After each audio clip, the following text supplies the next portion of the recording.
घर बैठे बैठे उल्टा पुल्टा काम करेंगे और भगवान से कहेंगे कि मेरे ऊपर नजर करें तो काम होगा? नहीं होगा। अच्छा, एक और बात है, कुछ कुछ कहते हैं कि बाबा दीक्षा ले लो, किसी भी है दीक्षा। कौन है गुरु? बोले शिव जी गुरु है। शिव जी हमारे भोले बाबा करके आपके कौन गुरु दिए? कौन मंत्र दिए?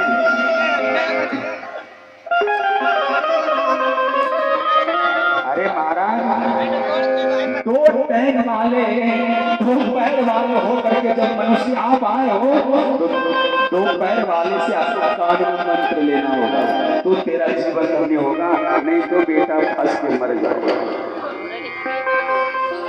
इसलिए गुरु की आवश्यकता है। और जो जिस गुरु को आप गुरु कहते हो वो आपका हो गुरु तो भी है, और नहीं कहो तो भी है, वो आदिकाल गुरु है।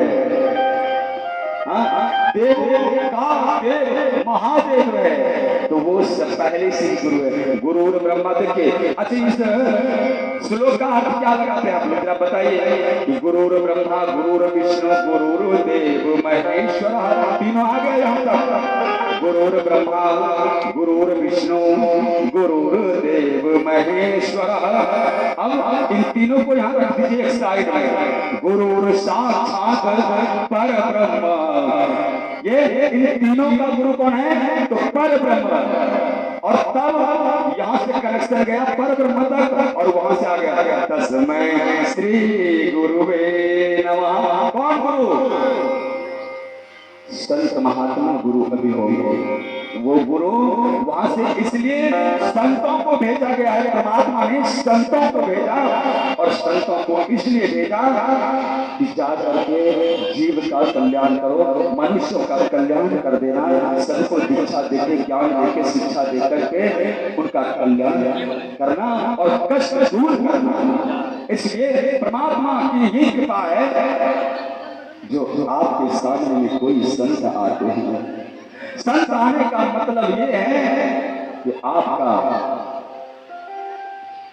समय जो वो पहले से आपका दिन जो समय जो चल रहा था वो समय आपका गड़बड़ सब दिन हर रोज आपके घर में पिता, आपके घर में पुत्र, आपके घर में पति, आपके घर में कोई चैन से नहीं जीता है। ये पूर्व जन्म की कमाई है। कम से कम उस जन्म को, उस पूर्व जन्म में जो तुमने किया है आज भोग रहे हो, कम से कम आज आकर के सत्य कर्म कर लो।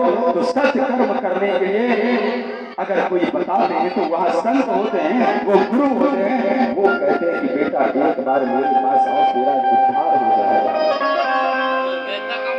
जब दशरथ जी महाराज के जैसा चक्रवर्ती सम्राट थे, वो भी जब भिक्षा मांगने के लिए जा रहे थे, जग करवाने के लिए जा रहे थे संतों से, तो गुरु जी ने कहा राजा दशरथ जी महाराज आप राजा है, बहुत बड़े राजा हैं, पर आप भिक्षा मांगने के लिए जा रहे हैं, कर्म को देखिए आप कर्म क्या करने जा रहे हैं। आप भिक्षा मांगने के लिए जा रहे हैं तो भिखारी बन करके जाना होगा। अगर आप भिखारी बन करके नहीं जाते हो तो आपको भिक्षा कोई नहीं देने वाला।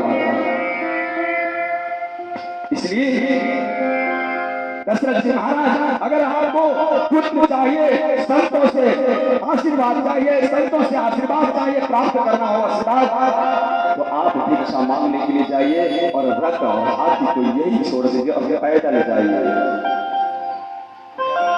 ये यात्रा पैदल करिए, रथ हाथी से नहीं करिए, आप ऐसे चलिए। और तब कहा था गुरु जी कितने पुत्र होंगे? बोले वही है शुद्ध चार पुत्र होंगे। आप अगर सुंदर भाव से बच करके जाओगे